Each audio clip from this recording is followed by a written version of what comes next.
masih ada kesempatan untuk berbakti baik terhadap orang tua yang sudah tidak ada, artinya yang sudah dipanggil oleh Allah duluan, yang sudah meninggal dunia.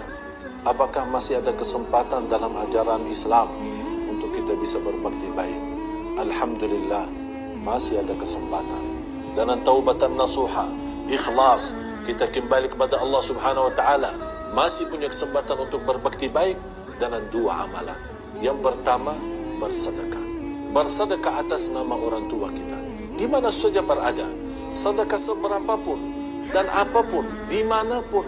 Saat anda bersedekah, walaupun sebungkus nasi untuk orang miskin, walaupun santunan sederhana untuk anak yatim, atau sedekah kita saat salat Jumat di kota amal, di masjid-masjid, jangan lupa saat anda menggerakkan sedekah itu, ya Allah, aku mohon pahala sedekah ini untuk kedua orang tuaku, untuk ibuku, untuk bapakku, karena di situ luar biasa manfaatnya bagi mereka.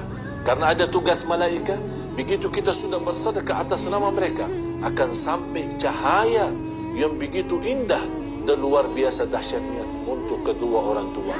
Begitu mereka menerima cahaya itu, mereka bertanya, ini apa dan dari mana? Kata malaikat, ini sedekah dari anakmu yang ada di dunia. Disitulah mereka mulai senyum, dan disitulah Allah angkat. Kalau mereka lagi susah dalam kubur, Allah angkat digantikan dengan rahmat, dan Allah angkat dan menjadikan tempat yang gelap mereka itu menjadi tempat yang makmur dengan cahaya berkah sedekah kita.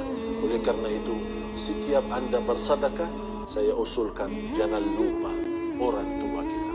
Yang kedua, doa. Doa termasuk amalan yang sudah diterangkan oleh Rasulullah sallallahu alaihi wasallam. Termasuk juga sedekah, sudah dicontohkan Rasulullah SAW. Sebagaimana ada seorang datang kepada Rasul, ya Rasulullah, aku punya orang tua sudah meninggal, apakah boleh saya bersedekah atas orang tua? Kata Rasulullah, fatasaddaq anha. Ibunya sudah meninggal, tapi Rasul membolehkan, silahkan bersedekah atas nama ibu. Doa termasuk doa teramalan yang diijabah dan dikabulkan.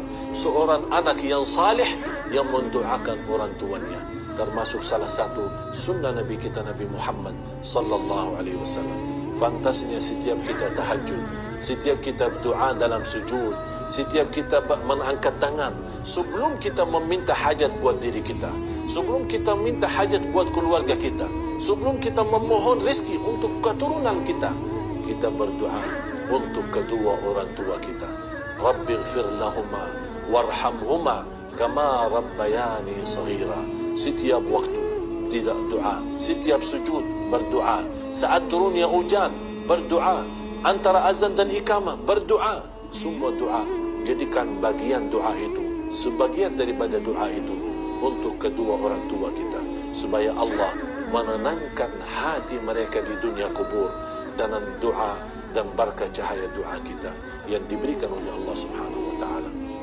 Jamaah sekalian dimuliakan Allah Subhanahu wa taala, banyak yang perlu kita belajari bagaimana berbakti baik sama orang tua.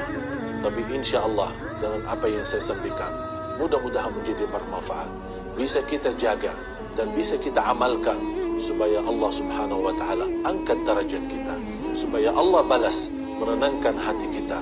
Kalau kewajiban bisa berhari-hari, berbulan-bulan, tidak akan bisa kita lunaskan kewajiban kita terhadap orang tua kita. Tapi mudah-mudahan dengan ilmu yang sama-sama kita belajari, dan insya Allah dengan semangat kita amalkan, mudah-mudahan menjadi sebagian yang kita bisa berikan kepada orang tua kita. Kita doakan yang masih hidup oleh orang tua kita, mudah-mudahan panjang umur dalam keadaan sehat walafiat. Tapi orang tua yang sudah wafat dan meninggal dunia, mudah-mudahan diampuni oleh Allah Subhanahu wa taala dan dijadikan kuburan mereka taman dari taman surga, dijauhkan dari lubang